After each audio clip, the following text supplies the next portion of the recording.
Good morning, ladies and gentlemen, and welcome to our employer webinar titled Apprenticeship Delivery Options for Employers. This is the second webinar in our new 2017 series, and we thank you for joining us. Before I introduce our speakers, I'd like to explain a few things about our webinar platform to allow you to get the most out of the experience. All viewers will be in listen-only mode. However, to engage with the webinar, please use the on-screen panel. Using the tabs of this panel, you can adjust your audio settings and choose to see webcam of our presenters if available. You can also use the question and chat tabs to engage with us. We expect that our webinar will be extremely popular, but our team will do our best to answer your questions and queries at the end. During our webinar, we will be running a number of polls. To record your response, please click the on-screen voting button when asked to do so. After the webinar, we will be providing a recording of the webinar, a copy of the slides, and fact sheets to address any unanswered questions. Now I'd like to hand over to our presenters, Bryony Kingsland and Paula Gisborne. Good morning, everybody. Right, so we'll just move straight into we've got a limited time, obviously, and there's a lot to go through today, so we'll move straight into the next slide. That's not going to work. So we're going to do a quick overview of the apprenticeship funding reforms and their funding for apprenticeship training. We'll look at the register of apprenticeship training providers, the application process, and whether it's right for you and what the options are. We'll also do a little bit about the Digital Apprenticeship Service, and then Paula is going to cover how to deliver a successful apprenticeship program.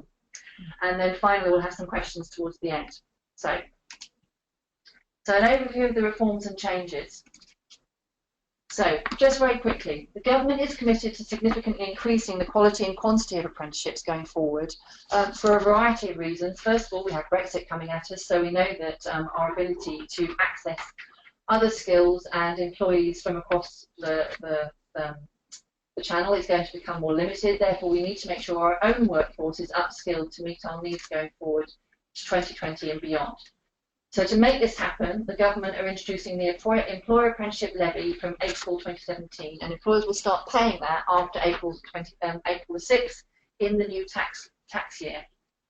The levy applies to all and any employer with a pay bill of over 3 million, and it will be 0.5% of that pay bill. There are no exceptions to this. The levy is a tax, and it's a tax for you to use as employers to invest in your workforce to achieve the points that I raised earlier about upskilling our workforce in England.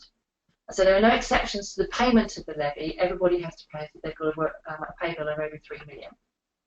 The public sector employers will have a statutory duty to employ a percentage of their workforce as apprentices, and that's 2.3% of their workforce. We have carried out separate webinars about public sector and the requirements there, so I'm not going to cover that in any detail during this webinar.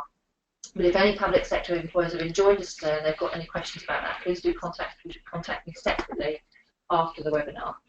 At the same time, the Department for Education have reformed the way that apprenticeships are funded and also the learning delivery arrangements. So apprenticeship frameworks are transitioning to apprenticeship standards, and those new apprenticeship standards are being written by groups of trailblazers, that is basically a group of employers that are getting together to agree what each occupation needs in terms of knowledge, competence, behaviours, and understanding to become truly a master of your particular occupation. And the current apprenticeship frameworks will slowly be shut down as more and more apprenticeship standards are agreed and signed off for delivery. And actually recently the government has flagged another new group of apprenticeship frameworks that they're going to remove towards the end of this year because apprenticeship standards have been written to replace them. And that will be an ongoing process with the government removing frameworks as new apprenticeship standards arrive and are signed off for delivery. So employers can work with local providers to deliver apprenticeships, or you can choose to deliver your apprenticeships as an employer yourself by becoming an employer provider, or you can act as a subcontractor to a main provider, and there are various approaches and ways of doing that. Most organisations that want to deliver apprenticeships must be on the new register of apprenticeship training providers, and we're just waiting for the first round of application to the RoATP to be published. That should be imminent, and then once that's happened, the Skills Funding Agency will open up that portal again for a further round of applications. Thank you. So, what are the new arrangements for apprenticeship levy use of non-levy paying employers? Well, there's going to be a dual system. You'll have employers with a pay bill of more than 3 million who will be paying the levy, and they will use all of their levy funds to pay for their apprenticeships. And you'll pay that levy via your PAYE system to Her Majesty's Revenue and Customs Service, and the funds go into a digital Apprenticeship Service account, and the government adds an additional 10% funding on top of what you are paying in as an employer, and you can use those funds to pay for your apprenticeships.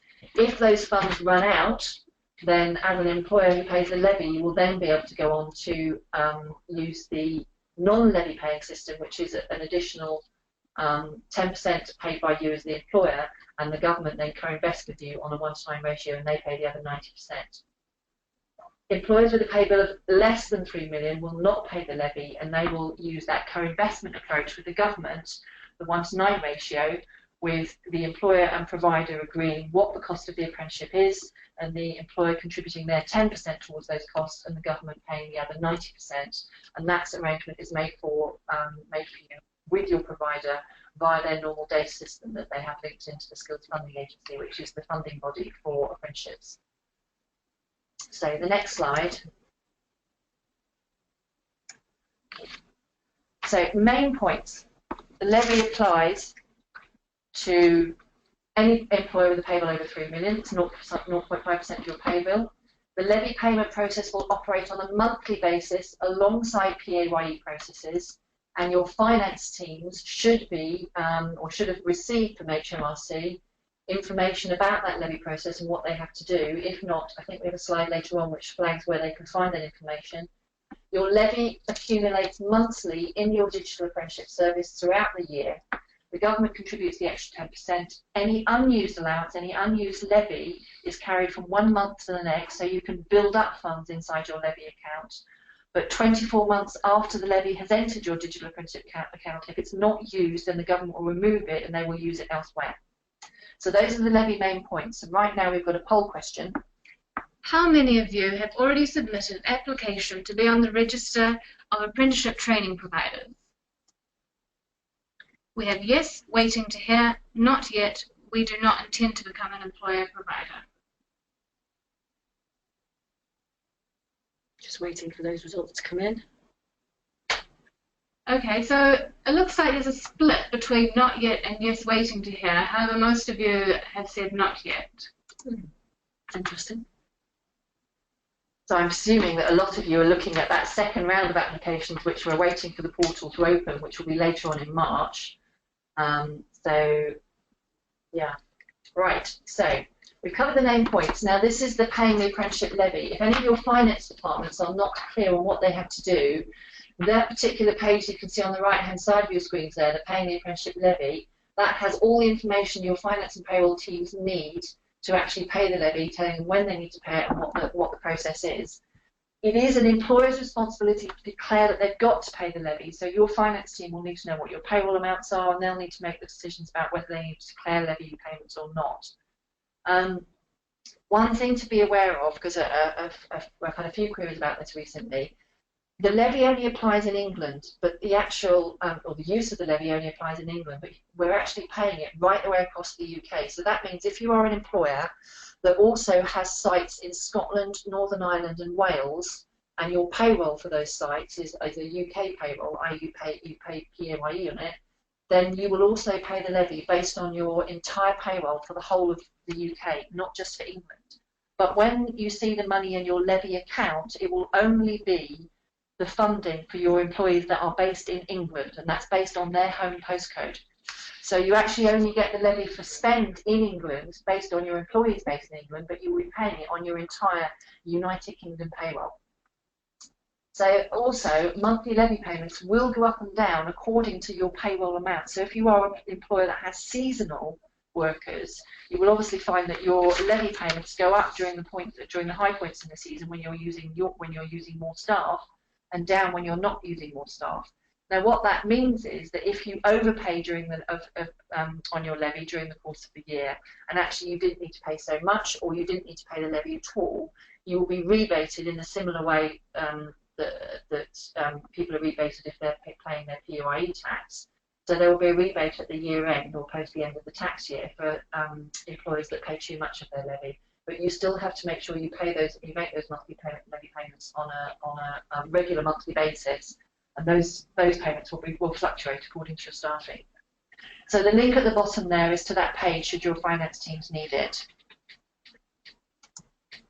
Okay, so apprenticeship funding from May 2017.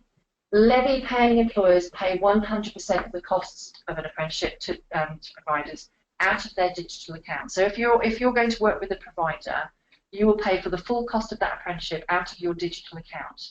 Now, obviously, you'll negotiate with the provider what you want to pay for that individual apprenticeship or the groups of apprenticeships you're going to ask them to deliver. You don't need to pay for the full amount if you consider that it's not needed, and you'll have those negotiations with your provider. If you're an employer provider, you'll make decisions about how much you're spending on the cost of delivering those apprenticeships inside your organisation. Non-levy paying employers contribute 10% towards the cost of an apprenticeship, and the government contributes 90% of the cost in that co-investment arrangement I spoke about earlier. Again, non-levy paying employers will negotiate with their provider about how much they're willing to pay for the cost of each individual apprenticeship.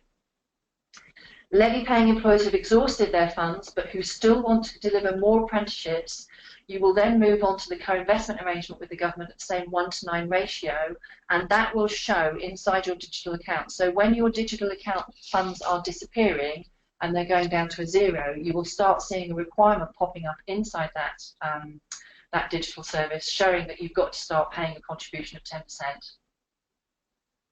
One other thing to be aware of is that employers with less than 50, that's 49 or less employees, will pay no contribution if they take on a 16 to 18 apprentice or a 19 to 24-year-old apprentice who is formerly in care or has an education and healthcare plan. Now, EHCPs, education and healthcare plans, generally mean that that learner needs some sort of extra support, which is why the government is fully paying for those apprenticeships. And just to be aware, if you are an employer with 49 employees and you take on one apprentice and that brings you up to 50, the government will still pay for the full cost of that apprenticeship. However, if you are an employer with 50 employees and you take on one apprentice and it takes you up to 51, that's when the cut-off applies and the government will no longer fully fund that apprenticeship. And from 2018, employers will be able to transfer 10% of their levy funding to another employer with a digital account, i.e. an organisation in your supply chain or potentially an organisation that you work very closely with, as long as they have a digital apprenticeship account. And finally, the government will contribute £2,000 towards the cost of all 16 to 18 apprenticeships, regardless of whether it's an apprenticeship framework or an apprenticeship standard. £1,000 of that goes to the employer, £1,000 goes to the provider. The provider claims that funding for you, unless, of course, you're an employer provider, in which case you will claim it via your monthly data return to the Skills Funding Agency. And 50% is claimed after 90 days of the apprenticeship, and the remaining 50% is claimed at 365 days, regardless of the length of the apprenticeship. So if you're doing a 3-year apprenticeship, you can still claim the remaining 50% after 365 days. So, how is the funding changing? Currently, we have the table on the right-hand side is how apprenticeship standards, that's the new Trailblazer apprenticeship standards, how they are being funded. We have 6 caps. That all changes from the 1st of May when we go over to the grid on the left-hand side, and all current apprenticeship frameworks, which are funded in a completely different way from apprenticeship standards, and I won't go into detail of that now. I'm sure your providers are working all that out for you. But as from the 1st of May, everything is all apprenticeships, whether they're a apprenticeship standard or whether they're a current framework, are being put into one of the 15 bands that you can see there. And the Skills Funding Agency has used a calculation to decide which funding band an apprenticeship framework should go into. So if we look at the co-investment arrangements for funding for a non-levy paying organisation, so if a non-levy paying employer wanted to recruit a network engineer or a software developer, for example, they sit in band 12, and so the funding band for that is £18,000. So the government contribution is £16,200 and the employer contribution is £1,800.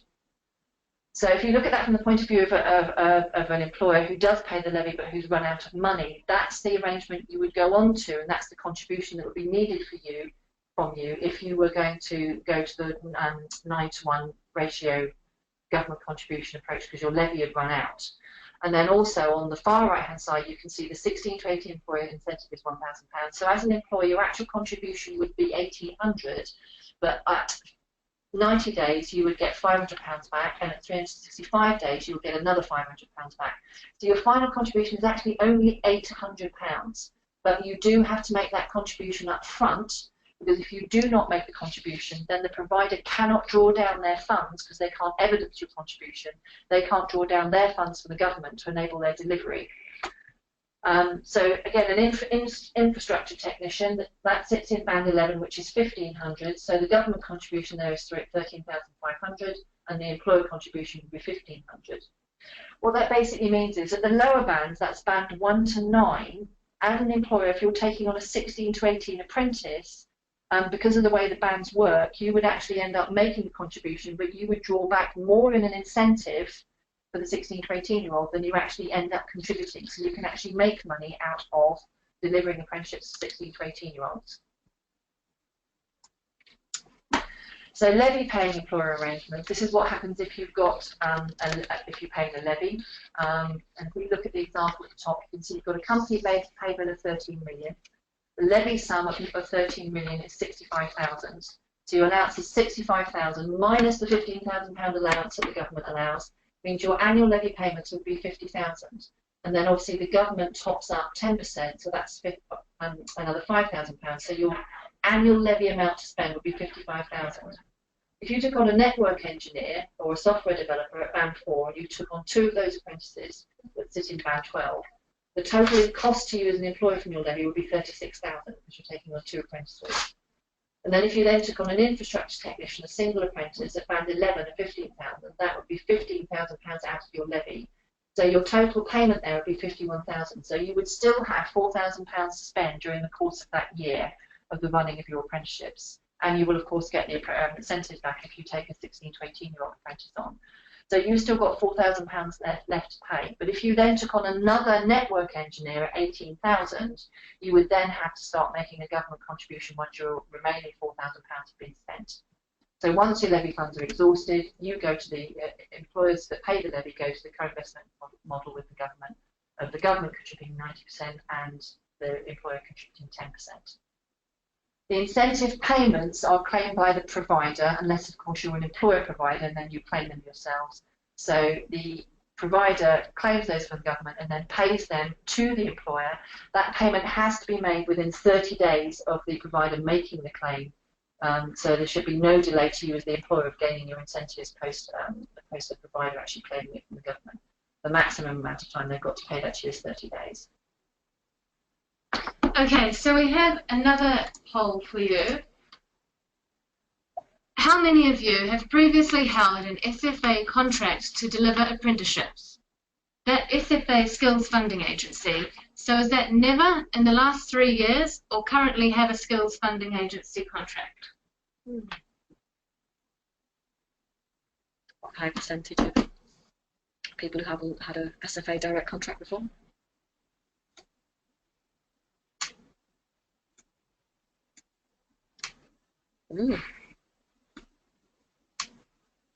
So it looks like 61% of 61% of people on the webinar have never had a skills funding agency contract. There's an awful lot of information you can take on in those contracts when you actually have them, unless of course you're not intending to become a provider. Nonetheless, there's still, if you are intending to become a provider and you get that contract, there's an awful lot of information to take on when that contract comes through. So making sure you understand the terms of that contract is going to be incredibly important if you are intending to become a training provider or an employer provider. So let's now talk about the Register of Apprenticeship Training Providers. So the first applications for entering the register closed at the end of last November. We are expecting anybody or any organisation that applied to that register last November to be receiving information about whether your application was successful imminently. The date given in the timeline by the Skills Funding Agency for this was the 6th of March, so we're already slightly late if you haven't received that information.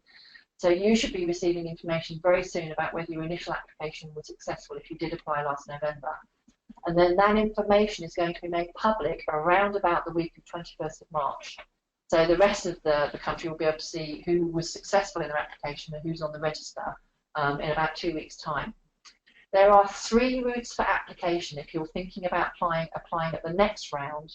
We've been told by the Skills Funding Agency that the next round for applications should be within the next 2 or 3 weeks. So once the final list of those who applied last year is made public, they will open up the portal again for a further round of applications. So there are 3 routes, and it's only one route that you choose. You choose whether you're going to be an employer provider, whether you're going to be a main provider, that's the main route, or whether you're going to be a supporting route, and I'll get more information about these later on. So when the portal opens up and you click on, you need to decide what sort of provider you're going to be. If you're an employer, probably the most applicable route is to become an employer provider, but you could, if you're already delivering and you want to deliver outside of your organisation, also choose for the main route, because employer providers can only deliver to their own staff. You cannot deliver to anybody else. You can't deliver to any of your supplying organisations that you work with. You can only deliver to your own staff or those within connected companies. And the connected companies rule applies. It's the same way that you pay your corporation tax. If your corporation tax pays across a group of companies, those are what HMRC considers to be your connected companies. The other 2 routes are the main route, what you would consider to be a college or a current training and private training provider. Those providers are eligible to be selected by employers that are paying a levy to deliver to them, and they can also choose to work as a prime provider with various subcontractors working underneath them to deliver to other employers. Now, as an employer provider, you can subcontract some of your levy to a main provider or other supporting providers, but those providers can still only use that levy to deliver to your own staff. Main providers, the main route, they can subcontract to anybody. They can subcontract to supporting providers. They can also subcontract to employer providers. And to give an example there, what I would say is if an employer provider wants to deliver 50% of their apprenticeship, but actually the other 50% they want a provider to deliver, they can do it in 2 ways. They can either subcontract part of their delivery to another provider to deliver that 50%, or they can act as a subcontractor to a main provider to deliver 50% or 20% or a specialist portion of the particular apprenticeship that's being delivered to their learners. Supporting route providers are those providers that have never been in the apprenticeship market before and want to start delivering, or they may be a provider that offers a specialist type of apprenticeship delivery, or they don't have the capacity to deliver as a main provider. So which route is right for you? Main providers. This route is suitable for employers that want to deliver apprenticeships to their own staff or the staff of other organisations such as those in their supply chain, their customers, or any other organisation they work with or they know. To be a main provider, you need to apply to be a main provider on the register. You would need to be prepared for full offsetting inspections of both your provision and also any of the provision of your subcontractors. You'd also have to have your own data system to make ILR returns, that's individual learner record returns, to the Skills Funding Agency on a monthly basis. And those are the requirements for a main provider. The next route that you could apply for is as an employer provider. And this would be for levy-paying employers only who want to deliver apprenticeships to their own staff only, or act as a subcontractor to a main provider to deliver their own staff, or subcontract a proportion of their own levy funds to a provider to deliver part or full apprenticeships inside their own organisation to their own staff only. Employer providers cannot deliver outside their own organisation. You won't be included on the Digital Apprenticeship Service tool. That's the tool that employers will be using to find providers in their area that deliver apprenticeships and look at the type of apprenticeships they deliver. You would still be inspected by Ofsted, and you will still need to make data returns to the Skills Funding Agency, that's the ILR return I mentioned in the previous slide, and maintain evidence of your delivery of apprenticeships for Skills Funding Agency audits. And that would be evidence of delivery, evidence of the spend of your levy and how you're spending it and where you're spending it. You need to have evidence of the staff that are delivering your apprenticeships. So there's a full evidence pack that you need to keep as the Skills Funding Agency provider. The next route would be as a supporting provider route. Now, employers can choose this route as well, and this route may suit employers who don't wish to take on responsibility for managing all the processes of delivery, such as the ILR returns and the Ofsteds, but you would have to be on the register if you are delivering more than £100,000 worth of apprenticeship delivery on an annual basis. So that will be from 31st of March this year to 31st of July next year, I think it is. I'll double check those dates. You wouldn't be, as a supporting provider, responsible for Ofsted. You would be able to deliver full apprenticeships or partial apprenticeships up to the value of £500,000 per academic year via a subcontracting arrangement with the main provider. You'd still need to collate the evidence of delivery, but the main provider will manage the overarching audit requirements of the Skills Funding Agency, such as the learner progress and the associated files. You wouldn't need to manage ILR returns because the main provider could manage this for you, but you would be required to provide the main provider with the information they need for their ILR returns. And then finally, there's the small supporting provider route. This route does not require employers to be on the registered apprenticeship training providers, but you cannot deliver more than £100,000 worth of value per academic year via the subcontracting arrangement. And you still need to cover all those requirements for evidencing delivery, supplying your main provider with ILR return data and information, and you would not be responsible for Ofsted inspections, but you might still be inspected as part of the main provider Ofsted inspection process. So there are some subcontracting rules to be aware of with employer providers. So if you wanted to be an employer provider and you wanted to subcontract, these are the organisations that you can subcontract to. Small providers with cumulative contracts of less than £100 a year who are not on the register. Specialists or supporting providers who are on the register and have got an apprenticeship delivery threshold of 500k per year. A main provider that's on the register but has no threshold, so they can deliver as much as you want them to. And also any connected company, that's as defined by HMRC, so it's your corporation tax payments that define whether they're connected, who are on the register, unless, of course, they're contracting less than 100k's worth of delivery from you. So a few things to think about with subcontracting. If you're a main or prime provider or an employer provider, you must take your own legal advice before deciding to subcontract. And there's Public Contracts Regulations 2015. For anybody that's interested, I am running a proper subcontracting workshop at the annual Apprenticeship Conference, which is taking place later on in March, March 22nd to 24th. That's correct, yeah. I'm running two full subcontracting workshops at the annual Apprenticeship Conference. If you're attending, or if you're thinking about attending, that will be a very useful workshop if you're considering subcontracting. You must have legally binding contracts with every single subcontractor that you have, and there is a lot of information inside those subcontracting contracts that you need to be aware of. So delivery subcontractors can be used to complement your own delivery if you're an employer provider, and information about that must be in the written agreement, a legal contract, and you must have a contract in place with every organisation.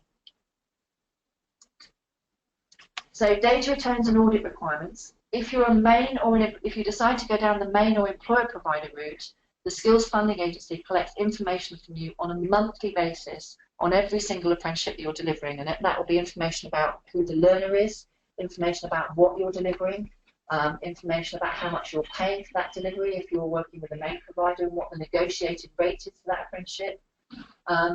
The ILR return data system enables the Skills Funding Agency to make payments to you for what you are delivering. So without that return to the ILR data return system, you cannot draw down funding. You can't access your levy to pay for the apprenticeships that you're delivering.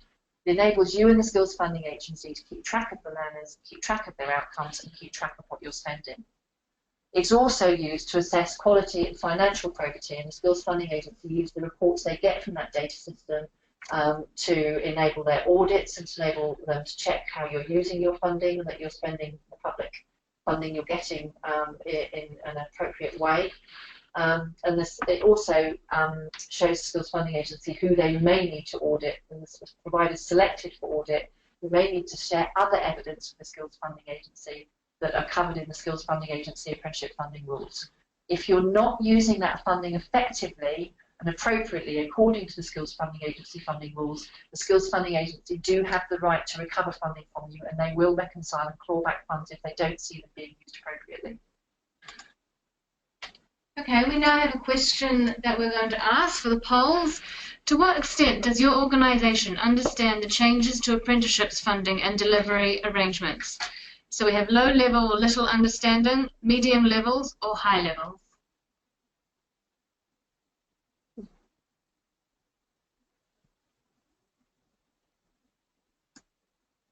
Okay, so it seems that most of you have medium levels of understanding.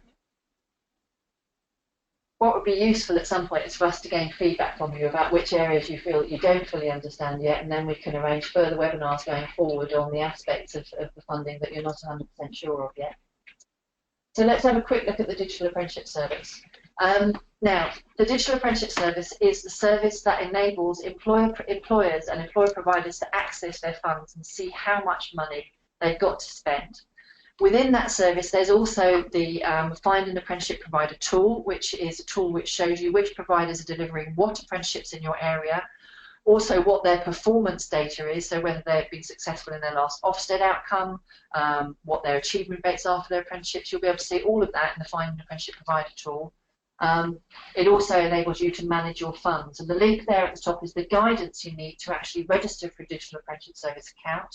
And there's also the SFA digital team have put up a YouTube video which shows you how to actually apply for and gain your Digital Apprenticeship Service account. So the photo shot on the left-hand side shows you the page you will go to, and the links on the right-hand side show you the links that you need to get to that page, and the YouTube video to support you with your first application to register to access your funds.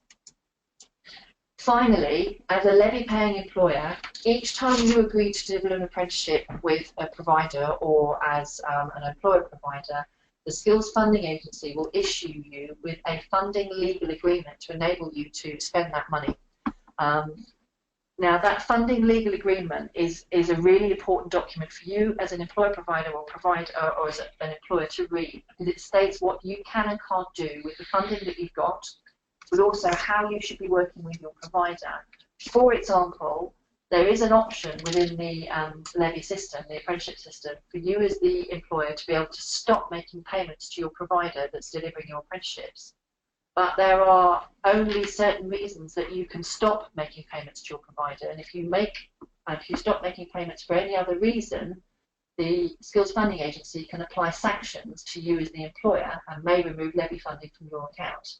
So that legal agreement is incredibly important. There is a link to the document there that you can see on the right-hand side, and the Photoshop on the left-hand side shows you the .gov page that it will take you to. If you are considering delivering apprenticeships, or you are going to be working with a provider to have them delivering apprenticeships, it's worthwhile reading that document before you set off, so you know what the constraints are and the rules are that you as an employer have to adhere to.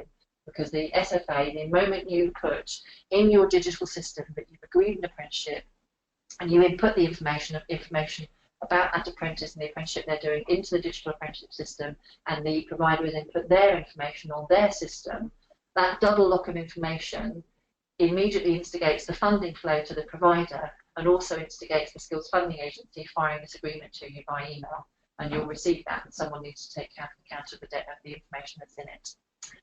So that's the main overview, or a very brief overview actually, of the legal and funding rules requirements that you'll need to adhere to as employers.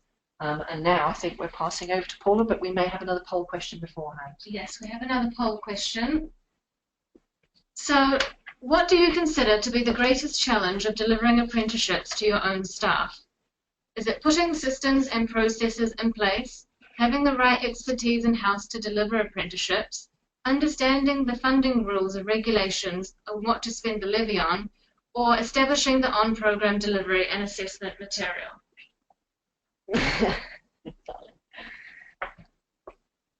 Okay, interesting responses.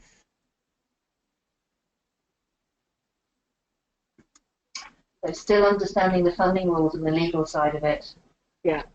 That means we have more work to do back here, running more webinars for you, hopefully. Okay, hello everybody. What I'm going to just touch on before we go into some of the key steps around designing and developing your own apprenticeship programme is just a word around endpoint assessment, because we can't really continue with this webinar without addressing the whole challenges around the introduction of endpoint assessment. So I just wanted to touch on some costs and some rules. For those of you who understand what endpoint assessment is, and judging by some of the pre-work that we did around some of the questions to you all before we started, there is a high level of awareness around the new apprenticeships, and of course endpoint assessment is is a significant change to how apprenticeships will be delivered and assessed.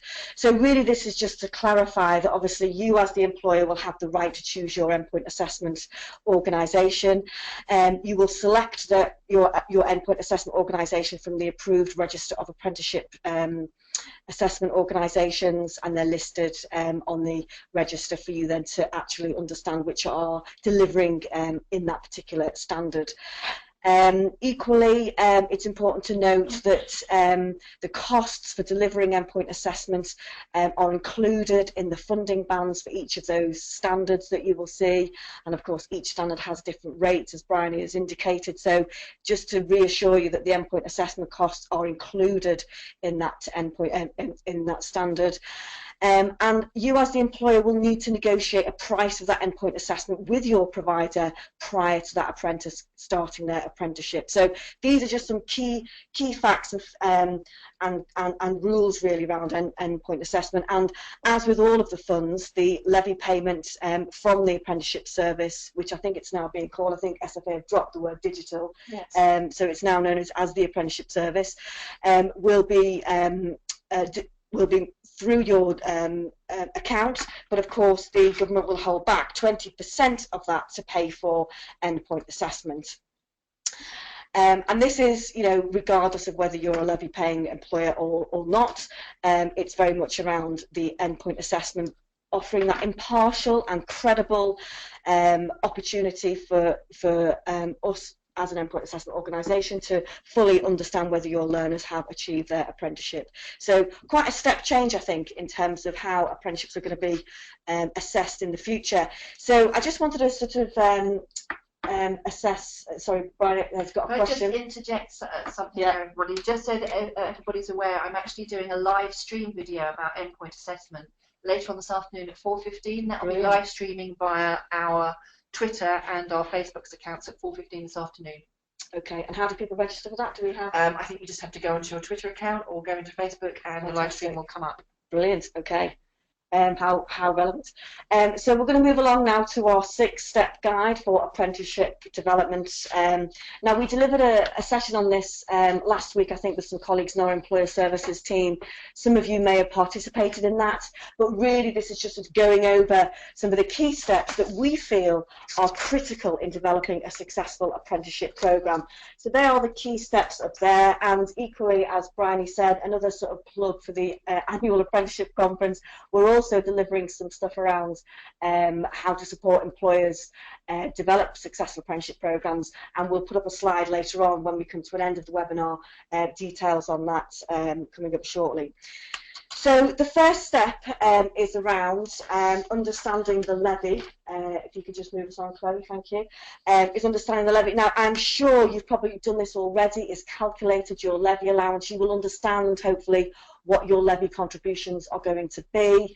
I think it's a really important step. If you've not done so already, you can do that via the HMRC Basic PAYE Tools website, via the SFA. If you put all this stuff into Google, it is quite responsive. It does come up at the top of the list. So you can start to do that very quickly if you've not done so already. I think it's really important to make sure that your organisation as a whole understand your levy payments and your levy contributions. A very recent piece of research that we did, and I'm sure this doesn't affect anybody on the webinar today, but still actually there's a very high percentage of employers that do not think the levy is relevant to them. So I think one of the things that you do need to check is, whoever's on the webinar this morning, you probably have all different parts of people in your organisation, but actually, do your top team understand the levy? Do your SMT understand it? Do your finance director understand it? It sounds quite basic, but actually, because it's going to affect you from a financial point of view from next month, actually, when the first levy payments are being collected, then it's really important that you have that very clear understanding as to who's going to be in charge of that levy. So, developing a quality apprenticeship programme. I mean, from the poll that we did, or the pre-questions that we did, a very high percentage of you on the webinar today have experience of apprenticeships, so you will already have experience of employing apprentices. It may have been in pockets of different departments, so it may that you've had a few business admin apprentices or maybe a few engineering apprentices, but actually have you really sort of done a whole organisation approach to where your apprenticeship strategy is going to be over the next 3 years? And I think this is almost around developing a people plan. And as I said to you before, for many large organisations that we work with and we support, it may be that you've had apprentices in various different parts of the business, but actually taking a step back and really understanding where your future gaps are going to be, your future skills gaps, and trying to sort of align that where you think apprenticeship training may support those future skills gaps. So it's having a holistic view, I think, around where those opportunities are going to fall. And actually, because apprenticeships, the programme is so much broader now, the breadth is really, really sort of quite exciting. You know, you will be quite surprised how many job roles actually do map to apprenticeship training. So one of the key things that I think you need to consider is look at your people plan across the whole organisation. There may be some training that you're delivering at the moment that could actually map to an apprenticeship programme. More about that later. If you've got your own in-house nurturing future talent, then how does that actually link to an apprenticeship training programme? Because all of this will be funded through your levy. So one of the things that I would really consider is if you are outsourcing training that isn't apprenticeships at the moment, or if you're paying fairly expensive for your staff to go on sort of training courses, really start to map all of that, because suddenly from next month you will be able to use that against your levy, and that's where I think this gets really exciting for you as a business. Any sort of future promotional opportunities that you have within your organisation, if you're promoting someone to supervisor, team leader, or future leaders of the future, then actually, again, this could all be mapped in an apprenticeship programme. We're not really talking about what we're delivering here today, but do be aware that most of the conversations that we're having with levy-paying employers are suddenly starting to see that management and leadership is something that they really want to start building their apprenticeship programmes on, and suddenly, because the levy can allow them to do that, then with existing staff as well as new recruits, then the opportunities suddenly become quite endless. So moving on then, so let's talk a little bit more about reviewing your existing training programmes.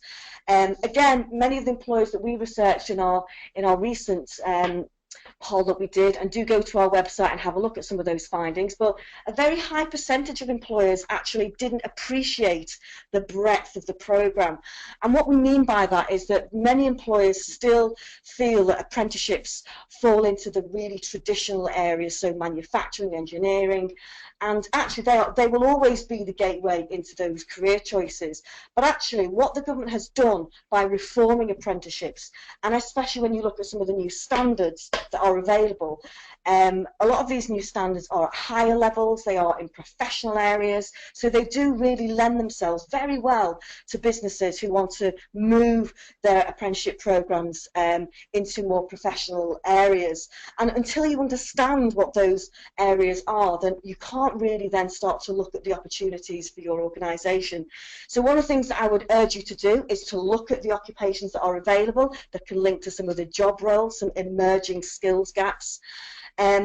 So some of the key things to consider then, so progression routes. You will have progression plans for your staff. Again, a lot of these can be underpinned by the new apprenticeship standards or even some existing frameworks actually.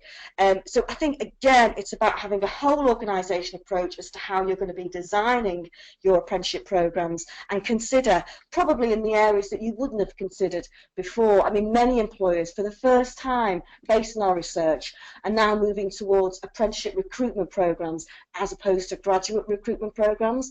So if you have historically recruited a cohort of maybe 20 or 30 graduates coming out of university with fantastic degrees, you may want to start to consider actually what does your apprenticeship recruitment programme look like when young people are starting to make their choices after leaving full-time education, because again this really does start to challenge your recruitment strategies. So moving along then on to our next step is deciding which programmes to deliver. Now this is really interesting, because once you understand what your levy contributions are going to be, you will be able to see on a monthly basis how that's starting to to stack up. So you'll start to see what you can spend.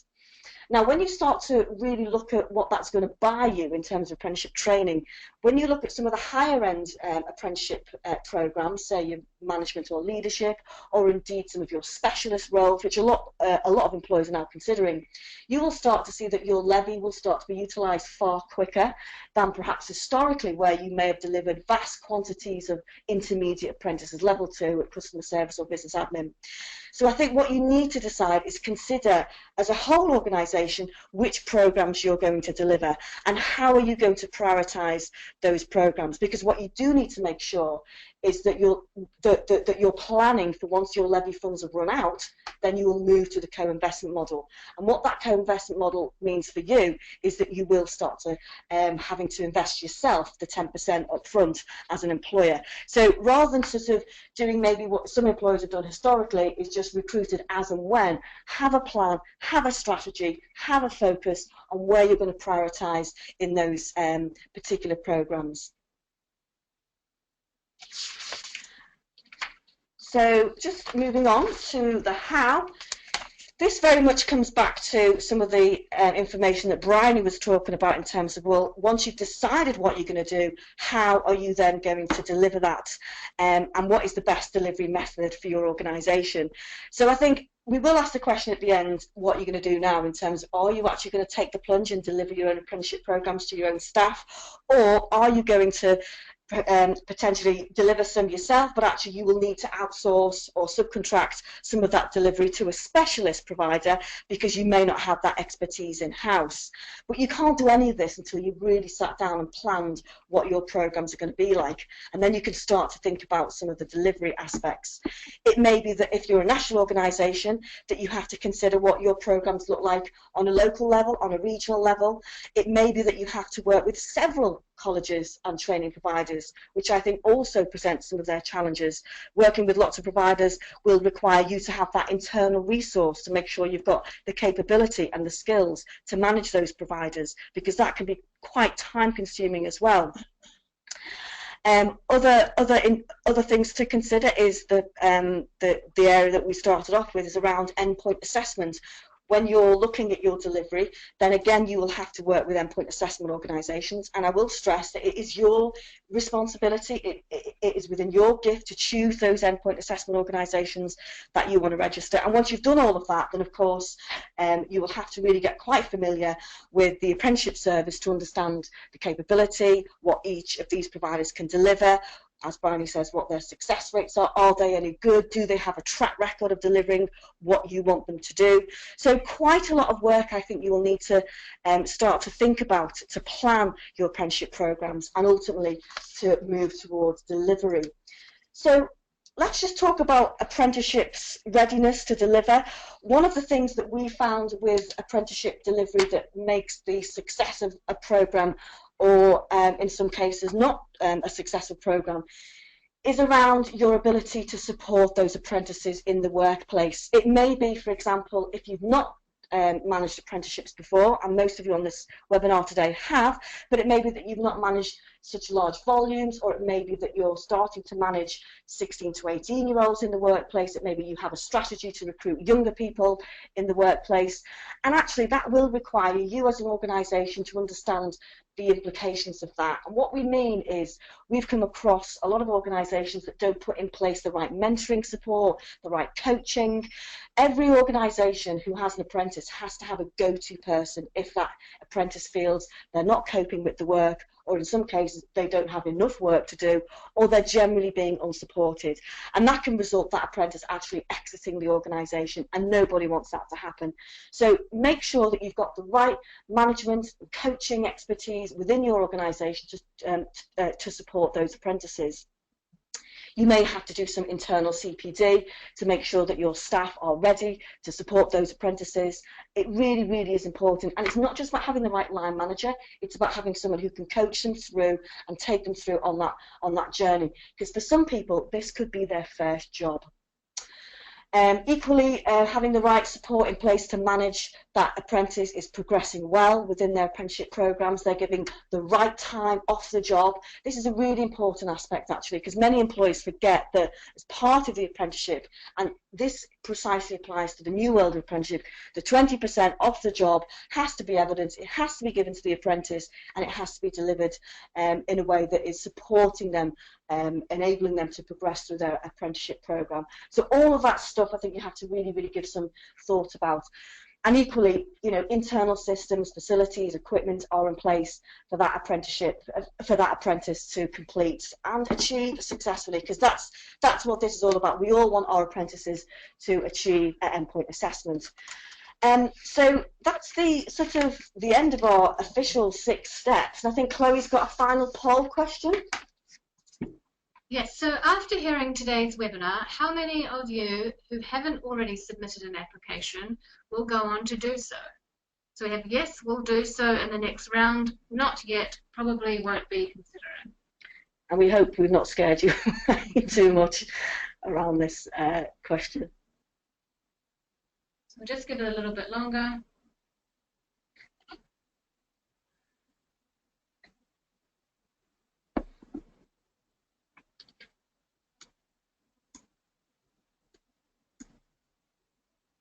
Okay, so there looks like there's a split between yes, we will do so in the next round and no, not yet. Okay, interesting. Just to give some more information about up-and-coming events, actually I've looked down the list of some of the people that are on today's webinar, and I have actually had some contact with you already. So just to say that if you are thinking of putting in an application, we can offer support around that area, so do get in touch with myself. We can offer some consultancy support around how to apply for the register for the next round if that's something that you're considering. Equally, we've got some really fantastic events coming up. For those of you who are thinking about attending the Making Apprenticeship Work, with the conferences in Birmingham, there's a lot happening in Birmingham across those dates. The event on the Thursday, the 23rd of March, is all around you as an employer. So if you can make it, do come along. Details are up there. I think it'd be a good opportunity to network with other employers as well, and I think that's really where you'll start to find some synergies, some common challenges, some common issues. So I think it's a really good networking opportunity. We've also got some employer training events that we're doing as well. The employer training event, it's on the 19th of April. Bryony and myself are doing that. So if you've liked what you've heard today and you want a bit more and you want some additional networking, then that event is on the 19th of April here in our London office. And then finally, we've got some employer training as well on the 13th of April, details on the screen. So if you can't get to London and you live up north, then you can go to the Wakefield office as well. So hopefully that's not too much of a shameless plug for our events, but I suppose what we're saying is there's lots of support out there, so if that's something that you're interested in, then do go out there and get it. So I'd also say that with our employer training events that we're running on those 2 days, they are really thorough, comprehensive events that will take you through what the audit requirements are, the full requirements for subcontracting requirements if you're thinking of subcontracting. So if you are considering becoming an employer provider or you want really detailed information about funding, subcontracting, audit, preparation for Ofsted, we're going to be covering those in those 2 full-day events, and there will be an awful lot of information because they are full days that we're going to be running. Okay, so please feel free to send through your questions. We do have a couple that have come through. So when the co-investment kicks in, you mentioned that the employer has to pay their 10% upfront. Is this still split over the duration of the program, or 100% of the 10% being paid upfront? That is entirely up to your arrangements with the provider that you're working with. The Skills Funding Agency and the funding rules suggest that it should be at a minimum on a quarterly basis. I think the thing to remember if you're working with a provider is the provider can only draw down their percentage of the funding of the 90% from the government when you've paid your percentage of the funding for the 10% that you have to pay. So if you want to keep your provider going, obviously because they need to have a cash flow, having a conversation with them about when those payments should be made and can be made should be part of your written and legal agreement with the provider at the beginning. So if you know that during the lifespan of the apprenticeships you're going to be delivering, at a certain way through that apprenticeship, you're going to be moving into the 9:1 ratio, 10% contribution from you, 90% from the government.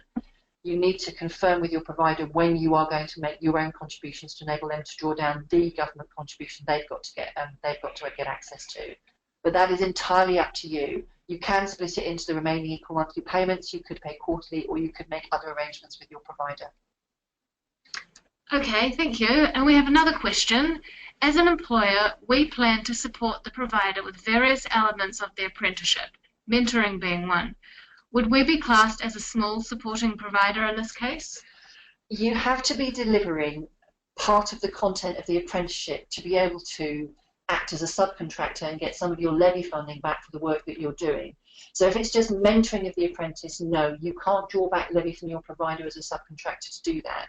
But if you were, for example, delivering a module of that apprenticeship that's in the on-programme materials, or that you know is in the content of that apprenticeship standard, and you agreed that with your provider, then yes, you could act as a subcontractor, either the smaller, less than 100k subcontractor, or even larger, depending on the number of apprenticeships you're delivering. You can draw back some of that levy funding to pay for the delivery that you're doing, but it has to be content, not just the normal everyday mentoring that a manager would do with any learner or any new recruit or any progressing learner or employee inside your organisation. It has to be actual content of the apprenticeship. So it's really what are in the on-programme materials that you as the employer are actually delivering. To give an example of that, we work with some care organisations. One of the care organisations that we work with deliver the clinical aspect of a particular apprenticeship. It's approximately 20% of the on-programme delivery that has to occur. So they will be working with their provider to agree that actually the levy money that the provider gets, they will be giving back a certain proportion of that to reflect the delivery that the staff inside the care organisation are delivering, which is approximately 20% of the actual full programme. I hope that makes that clear. All right, we've had a couple of others come through. So, does the delivery only include face-to-face delivery? What about other forms of learning?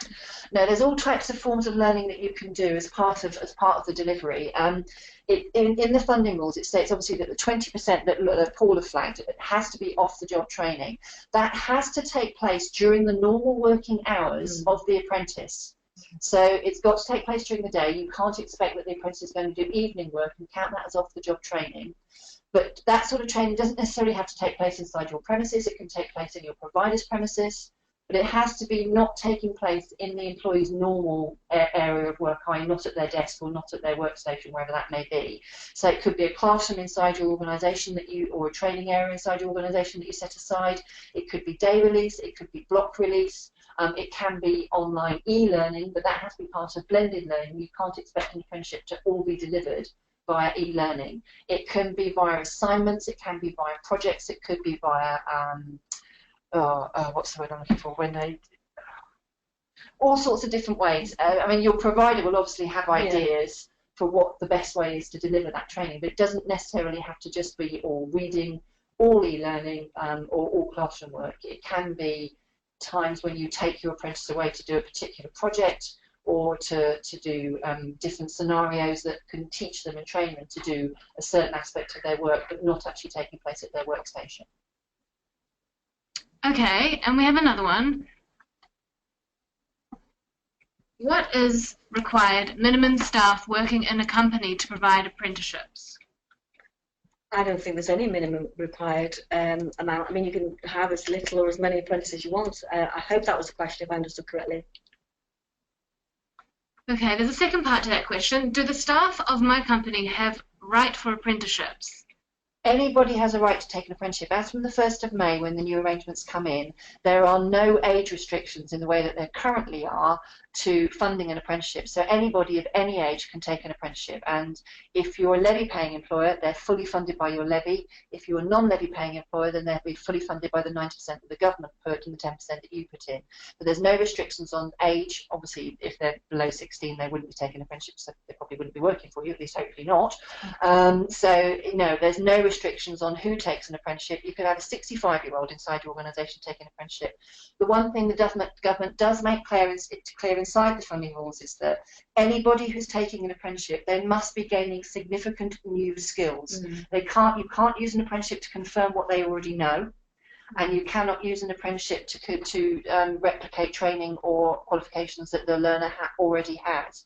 But for example, if you've got a graduate inside your organisation that's working, for instance, in one area, and actually they wanted to move in your organisation and they had a degree in, I don't know, geography, and they wanted to become an engineer, they can actually take a lower level of apprenticeship at level 4 or 5 than the level of their degree, which is a level 6, to move them into another sector for work. So as long as your apprentice is gaining significant new skills, whether they're a new recruit learning to do a new job, or whether they're a current employee that are going to progress inside your organisation to become a manager, or to progress in another area of your organisation to pick up new skills in a different sector, yes, they can do an apprenticeship.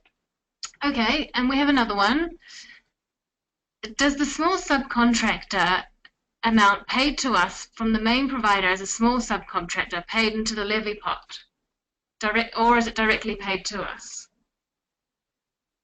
So does a small subcontractor amount paid to us as a small subcontractor into the levy pot or directly to us? No, if you're a small subcontractor to a main provider or to an employer provider, for example, they would actually pay that money directly to you. It's not paid into your levy pot. If you're an employer that pays the levy, and you act as a subcontractor or a small subcontractor to a main provider, they draw down your levy via their ILR data return, and they can make an arrangement with you via an invoicing process as their subcontractor to make those payments for you for whatever part of the apprenticeship you are delivering. It doesn't go back into your levy pot. Okay, I can see there's a few more questions that have come through. We've run out of time for today, but what we'll do is we'll go through all these questions and fill out a FAQ for you and send that afterwards in the follow-up email. Thank you, everybody. Thank you. Bye-bye.